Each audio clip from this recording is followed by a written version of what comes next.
آج کی اس مجلس میں مجھے وہ دعا بتلانی ہے۔ اس دعا کا اہتمام کرنے کی برکت سے اللہ پاک زندگیوں میں سکون و اطمینان نصیب فرما دے گا، اور زندگی کی تمام الجھنوں کو، زندگی کی تمام ٹینشنوں کو، زندگی کی تمام پریشانیوں کو اللہ پاک ختم فرما دے گا، اور ہر آنے والا دن جانے والے دنوں سے بہتر بنائے گا۔ ہم سب کی یہ تمنا تو ہوتی ہی ہوتی ہے، ہمارا ہر آنے والا دن جانے والے دنوں سے اچھا ہونا چاہیے، ہماری ہر آنے والی زندگی جانے والی زندگی سے اچھی ہونی چاہیے۔ تو اس دعا کی برکت سے اللہ پاک تمام پریشانیوں سے، تمام الجھنوں سے چھٹکارا نصیب فرمائے گا۔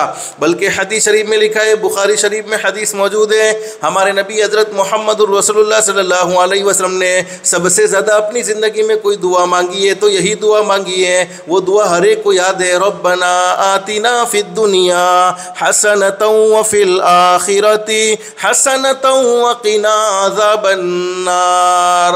حدیث شریف میں حضرت نبی کریم صلی اللہ علیہ وسلم کا معمول ذکر کیا ہے، سب سے زیادہ ہمارے نبی نے اپنی زندگی میں کوئی دعا مانگی تو یہی دعا مانگی ہے، اور اس دعا کو استعدار کے ساتھ مانگنے کی برکت سے رزق میں تنگی، اللہ پاک رزق کی تنگی کو دور فرما دے گا۔ قرض میں ڈوب چکے اللہ پاک قرض سے نجات کے فیصلے فرمائے گا، اور قرض سے جلد چھٹکارا نصیب فرما دے گا۔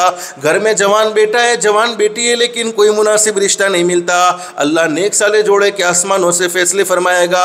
الغرض جتنی ہماری دنیا کی ضرورتیں ہیں، جتنی ہماری آخرت کی ضرورتیں ہیں، تمام کی تمام ضرورتیں اللہ پاک اپنے فضل و کرم سے پوری فرما دے گا۔ اور ماں بہنیں یاد رکھو، دعا مومن کے لیے ہتھیار ہے، دین کا ستون ہے، آسمان و زمین کا نور ہے۔ دعا سے بڑھ کر کوئی پاورفل چیز نہیں ہے، ڈاکٹروں کی دوائیوں میں وہ اثر نہیں ہے جو اثر اللہ پاک نے دعاؤں میں رکھا ہے، تعویذ والے باپوؤں کے تعویذ میں وہ اثر نہیں ہے جو اثر اللہ پاک نے دعاؤں میں رکھا ہے۔ اور اس دعا کو استعدار کے ساتھ مانگنے کی برکت سے، اب دعا کا ترجمہ بھی ذرا سن لیجئے، کتنی پیاری دعا ہمارے نبی نے صحابی کو بتلائی اور ہمارے نبی نے اپنی امت کو بتلائی ہیں۔ ربنا آتنا فی الدنیا حسنہ، اے اللہ تو ہماری دنیا اچھے سے اچھی بنا دیجئے۔ کیا مطلب ہے؟ اللہ ہمیں دنیا میں اچھائی عطا فرمائیے۔ لوگ کہتے ہیں کہ ہمیں دنیا سے کوئی مطلب نہیں ہے، ان کو قرآن کریم کی اس آیت کریمہ سے ذرا سبق لینا چاہیے۔ ہمارے نبی خود دنیا میں اچھائیاں مانگ رہے ہیں، اللہ تو مجھے دنیا اچھی عطا فرمائیے۔ اور ایک حدیث شریف میں امام بخاری نے یہ حدیث نقل فرمائی ہے، حدیث شریف میں لکھا ہے کہ انسان کی خوش قسمتی، یعنی خوش نصیب آدمی کی، خوش نصیب مرد کی، خوش نصیب عورتوں کی کئی نشانیاں حدیث شریف میں بیان فرمائی ہے، لیکن 3 نشانی ذکر فرمائی ہے حضرت نبی کریم صلی اللہ علیہ وسلم نے۔ خاص طور پر میں ان 3 نشانی کو یہاں ذکر کرتا ہوں۔ سب سے پہلا فرمایا نبی کریم صلی اللہ علیہ وسلم نے، جس کو اچھا وسیع گھر مل جائے اس سے بڑا خوش نصیب آدمی کوئی نہیں ہو سکتا ہے، جس کو اچھا پڑوسی مل جائے اس سے اچھا خوش نصیب آدمی کوئی نہیں ہو سکتا ہے، اور جسے اچھی سواری مل جائے اس سے اچھا خوش نصیب آدمی کوئی نہیں ہو سکتا ہے۔ اب ہمارے نبی نے دنیا کی بھلائیاں مانگی ہیں، دنیا میں اچھائیاں مانگی ہے،